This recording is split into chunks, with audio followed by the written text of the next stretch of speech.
Ons lees die oordenking vir 26 Junie uit Die Here is my herder met die vriendelike vergunning van Lizet Marie.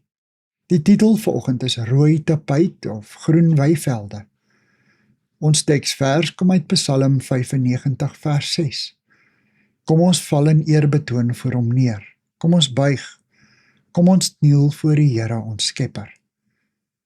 Van die vroegste tye af val onderdane in eerbetoon voor hulle koning of heerser neer. In antieke Griekeland is rooi en pers kledingstowwe vir hoëwaardigheidsbekleers gebruik omdat dit duur en seldsaam was. Tydens die Byzantynse tyd is rooi deur die Romeins-Katolieke Kerk aanvaar as die kleur van koninklikes en owerhede. Dit is verbind met die mag van koninklikes, sowel as met die bloed van Christus. God is ons koning. Ons moet aan hom eer betoon, nie net deur die simboliese handelinge nie, maar ook deur 'n lewe van respek en toewyding. Ons moet elke dag as ware die rooi tapuit vir hom oopgooi, sodat hy oor die tapuit tot binne in ons lewe kan stap. Dawid was vir die grootste gedeelte van sy lewe die voorreg ontneem om God in sy tempel te kon aanbid, of saam met die volk lofsange tot sy eer in die tempelvoorhowe aan te hef. Dawid se rooi tapuit was die groen weivelde, waar hy skape opgepas het.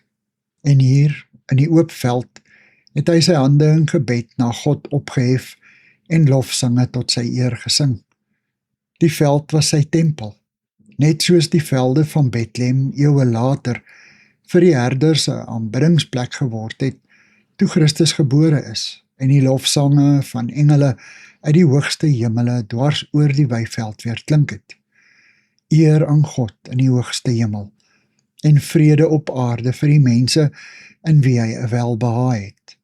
Aldus Lukas 2 vers 14. Here, dankie dat ek u lof oral kan besing. Amen.